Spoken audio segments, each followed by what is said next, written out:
اللہ اللہ اللہ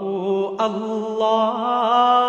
ایک صاحب نے سوال کیا ہے کہ واٹس ایپ پر جو میسیجز بھیجے جاتے ہیں کہ اس دعا کو اتنی دفعہ پڑھنا چاہیے، کیا وہ صحیح ہوتے ہیں اور کیا انہیں آگے شیئر کرنا چاہیے یا نہیں کرنا چاہیے؟ تو یہ تو اصل میں ڈیپینڈ کرتا ہے اس بات پر کہ کیا دعا انہوں نے بھیجی ہے، اس کے الفاظ کیا ہیں، اس کا مفہوم کیا ہے، اور اس نے اس کے اندر جو بات لکھی ہے یا اس کا جو فائدہ ذکر کیا ہے، آیا اس کو کوئی سنت عمل قرار دیا ہے، وہ کسی بزرگ کے مجربات میں سے ہے، کیا لکھا گیا ہے اس میں۔ تو یہ تو اس پر ڈیپینڈ کرتا ہے کہ وہ پوسٹ کا اس کا کنٹینٹ کیا ہے، کیا لکھا گیا اس میں۔ اگر وہ صحیح چیز ہے، مستند چیز ہے، کسی حدیث سے ثابت ہے یا کسی بزرگ کا کوئی مجرب عمل ہے اور اس کے اندر کوئی ایسی ناجائز اور غلط چیز اس کے اندر نہیں ہے اور اس کو اس طریقے سے پڑھا جا رہا ہے یا کیا جا رہا ہے، تو اس میں تو ٹھیک، وہ بالکل ٹھیک ہے، کیا جا سکتا ہے، اس کو آگے شیئر بھی کیا جا سکتا ہے۔ لیکن اگر کنٹینٹ ہی ٹھیک نہیں ہے یا آپ کو اس میں شک ہے کہ یہ جو اس نے چیز بھیجی ہے آیا یہ ٹھیک ہے یا غلط ہے، اس نے جو حدیث کا حوالہ دیا ہے آیا یہ حدیث ہے بھی یا نہیں، یا اس نے جو حدیث کا ترجمہ کیا ہے حدیث کا یہ ترجمہ ہے بھی یا نہیں، اگر ایسی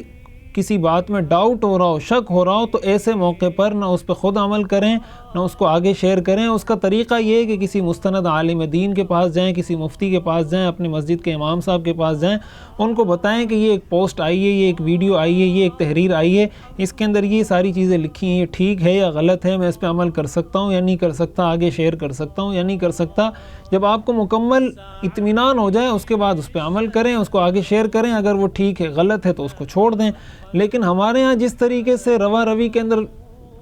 لوگ پوسٹیں بنا رہے ہوتے ہیں، حدیث کا حوالہ لکھ دیتے ہیں، حقیقت میں وہ حدیث ہوتی نہیں، کسی نے بخاری کا حوالہ لکھا ہوتا ہے وہ بخاری میں ہوتی نہیں، اور ہمارے لوگ بس بخاری، صحیح بخاری کا نام دیکھ کر یا حدیث کا لفظ دیکھ کر یا آیت کا نام دیکھ کر آگے شیئر کر دیتے ہیں۔ حضور علیہ الصلاۃ والسلام نے ارشاد فرمایا،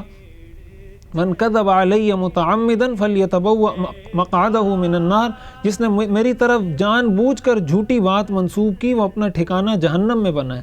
اب یہ بہت خطرناک بات ہے کہ ہم یہ کہہ دیں کہ رسول اللہ صلی اللہ علیہ وسلم نے یہ فرمایا یا اللہ نے یہ فرمایا، حالانکہ اللہ نے وہ فرمایا نہیں، رسول اللہ نے وہ فرمایا نہیں، تو ہم ان کی طرف وہ بات منسوب کر رہے ہیں جو انہوں نے کہی نہیں۔ ظاہر ہے یہ بہت بڑی جرت ہے، بہت بڑی جسارت ہے اور یہ بہت ہی خطرناک گناہ ہے۔ تو پوری تحقیق کے بعد چیزوں کو آگے شیئر کرنا چاہیے۔ اسی طرح بالکل اندھا دھند جو شیئرنگ ہوتی ہے ہمارے ہاں، یہ بالکل بھی ٹھیک نہیں ہے، اور ہمارے لوگوں کا ایک بہت بڑا مسئلہ یہ کہ ان کو اسی طرح کی چیزیں راست آتی ہیں، اسی طرح کی چیزوں میں دلچسپی ہوتی ہے۔ کوئی پیج لائک کیا ہوا ہے، اس میں اب طرح طرح کی چیزیں آ رہی ہیں، بس وہ سمجھ رہے ہیں کہ بہت اچھی اچھی باتیں اس کو آگے شیئر کر رہے ہیں، اس لیے کہ اس پیج کا نام کسی نے اسلام رکھا ہوا ہے یا اسلامک پیج رکھا ہوا ہے یا کسی مفتی یا مولانا کے نام سے بنایا ہوا ہے۔ عام لوگوں نے، ایک تو یہ کہ کسی مستند عالم دین کا کوئی آفیشیل پیج ہے اور اس پر ایک چیز آ رہی ہے اور آپ کو پتہ ہے کہ ان کا آفیشیل پیج ہے، تو اس سے یقیناً کوئی بہتر چیز آئے گی، مستند چیز آئے گی۔ لیکن عام لوگوں نے کسی کے نام پہ پیج بنایا ہوا ہے، کوئی اسلامی پیج بنایا ہوا ہے، تو پہلے آپ کو تحقیق کرنی ہوگی، اس کے بعد آپ اس پہ عمل بھی کر سکتے ہیں اور آگے شیئر بھی کر سکتے ہیں۔ اللہ اللہ اللہ اللہ